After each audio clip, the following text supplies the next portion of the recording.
नमस्कार, आप सभी का स्वागत है। मैं हूं पंकज। आज की जो यह कार्यपत्रक संख्या 25 है, इसमें आपकी पुस्तक में संकलित पाठ 4 जिसका नाम है सांवले सपनों की याद का एक अंश है। और सांवले सपनों की याद एक संस्मरण विधा की रचना है। जैसे कहानी, नाटक ये सब होते हैं, उसी प्रकार से ये गद्य में एक विधा है जिसे संस्मरण कहते हैं। संस्मरण याद, किसी की याद में लिखना। तो यहाँ पर जो जाविर हुसैन हैं वे अपने मित्र सालिम अली की याद में सांवले सपनों की याद नामक संस्मरण लिखे हैं। तो आपकी जो पुस्तक है उसी में से सांवले सपनों की याद से एक छोटा सा अंश दिया गया है। आइए इस वीडियो को शुरू करते हैं। तो सालिम अली कौन थे? सालिम अली पक्षी प्रेमी थे। ठीक है, जब आप पूरा चैप्टर पढ़ेंगे तो बातें आपको समझ में आ जाएंगी, और साथ ही साथ मैं आपको आंसर भी यहाँ पर करा दूंगा। ठीक है, 3 के आंसर कराऊंगा, लास्ट वाले को स्वयं करना पड़ेगा आपको। यहाँ से करते हैं। सालिम अली ने अपनी आत्मकथा का नाम रखा था फॉल ऑफ स्पैरो। उन्होंने एक आत्मकथा लिखी जिसका नाम रखा उन्होंने का फॉल ऑफ स्पैरो। स्पैरो यानी गौरैया। मुझे याद आ गया। इन्हीं बीच में लेखक यानी सालिम अली की इस संस्मरण में बात करते हैं, उनके पक्षी प्रेम की बात करते हैं। और फिर इन्हीं के बीच उनको D.H. लॉरेंस एक राइटर हैं जो वो भी पक्षी प्रेमी थे, उनकी याद आ जाती है। मुझे याद आ गया D.H. लॉरेंस की मौत की बात। ये सालिम अली की बात नहीं हो रही है, D.H. लॉरेंस कोई और है। लॉरेंस की मौत के बाद लोगों ने उनकी पत्नी फ्रीडा लॉरेंस से अनुरोध किया कि वह अपने पति के बारे में कुछ लिखें। जब D.H. लॉरेंस की मृत्यु हो गई तो लोगों ने उनकी पत्नी से चाहा कि वह अपने पति के बारे में कुछ लिखें, लेकिन उन्होंने ऐसा नहीं किया। फ्रीडा ने ऐसा बिल्कुल नहीं किया। मुझे फ्रीडा उनकी पत्नी है। फ्रीडा चाहती तो ढेर सारी बातें लॉरेंस के बारे में लिख सकती थी, बिल्कुल लिख सकती थी। वे उनकी पत्नी हैं, उनके साथ रही हैं, काफ़ी कुछ वे जानती थी।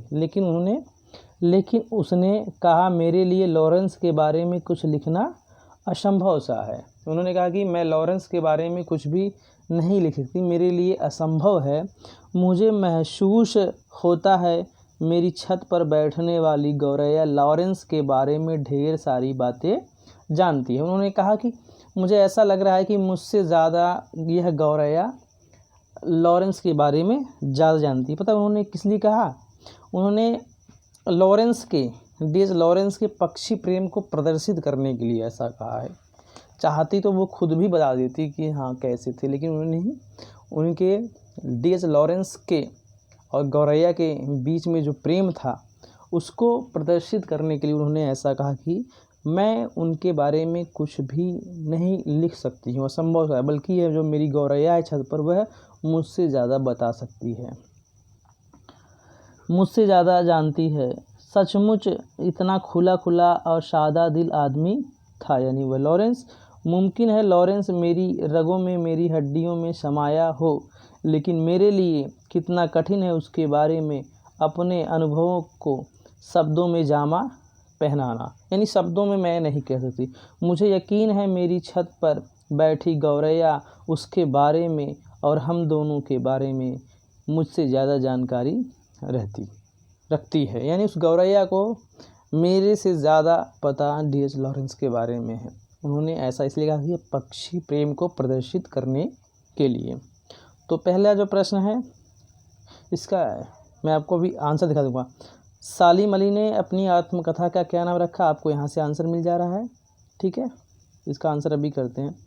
लोग लॉरेंस की मौत के बाद उनकी पत्नी से क्या चाहते थे? तो इसका आंसर है आपको फ्रीडा। हाँ, यहाँ से है कि लोगों ने उनकी पत्नी फ्रीडा लॉरेंस से अनुरोध किया कि वह अपने पति के बारे में कुछ लिखें। यहाँ से आंसर हो गया आपका। ये तीसरा आंसर जो है कि आपका काफ़ी ये बड़ा होने वाला है, तो मैं ये आपको दिखाता हूँ पहले तो सबका आंसर।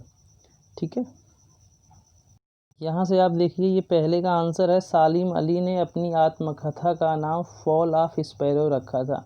दूसरा देखिए, दूसरे का आंसर D.H. लॉरेंस की मौत के बाद लोग उनकी पत्नी फ्रीडा लॉरेंस से चाहते थे कि वह अपने पति के बारे में कुछ लिखें।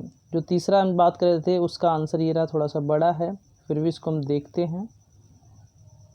इसमें है कि फ्रीडा ने लोगों से कहा कि मेरे लिए लॉरेंस के बारे में कुछ लिखना असंभव सा है।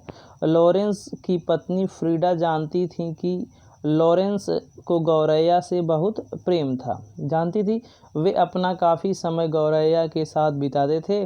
गौरैया भी उनके साथी जैसा व्यवहार करती थी, यानी गौरैया भी उनको काफ़ी उनसे परिचित हो गई थी, आसपास ही रहा करती थी।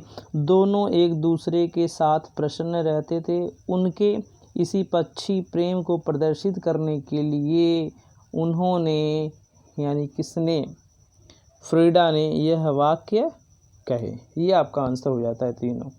ठीक है, चलते फिर देखते हैं अगले प्रश्न की तरफ। ये चौथा प्रश्न आपका जो है कि एक्टिविटी पर है, गतिविधि। आपने भी किसी न किसी पक्षी का अवलोकन किया होगा, अवलोकन यानी देखा होगा। ध्यान से उसी पक्षी के गुण और व्यवहार से संबंधित 10 पंक्तियां अपने शब्दों में लिखिए। आपको 10 पंक्तियां यानी 10 लाइनें, 10 बातें आपको उसी के बारे में जिसको आपने ध्यान से देखा हो उसके व्यवहार के बारे में लिखना है। जैसे आप गौरैया के बारे में भी लिख सकते हो। ये प्रश्न आपको अपने स्वयं से करना है, तो आप अपने हिसाब से सभी लोग कर लीजिएगा। कोई भी चीज़, जैसे आप गौरैया को ले लो या फिर कबूतर को ले लो या फिर कोई अन्य पक्षी, तोता हो गया, उसके बारे में आपको 10 बातें लिखनी है कि वो क्या खाता है, कैसा दिखता है, उसका आकार कैसा है, रंग कैसा है, ये सारी बातें आप लिख सकते हैं। ठीक है, मुझे उम्मीद है आप लोगों को यह वीडियो पसंद आई होगी। यदि वीडियो अच्छी लगी हो तो प्लीज़ वीडियो को लाइक करें, चैनल सब्सक्राइब करें। सब्सक्राइब करते हैं तो उसके राइट में एक बेल आइकन है, उसको प्रेस कर दें ताकि आप तक इसका नोटिफिकेशन जब भी वीडियो अपलोड करूं मिल जाए। मिलते हैं नेक्स्ट वीडियो में, तब तक के लिए बाय।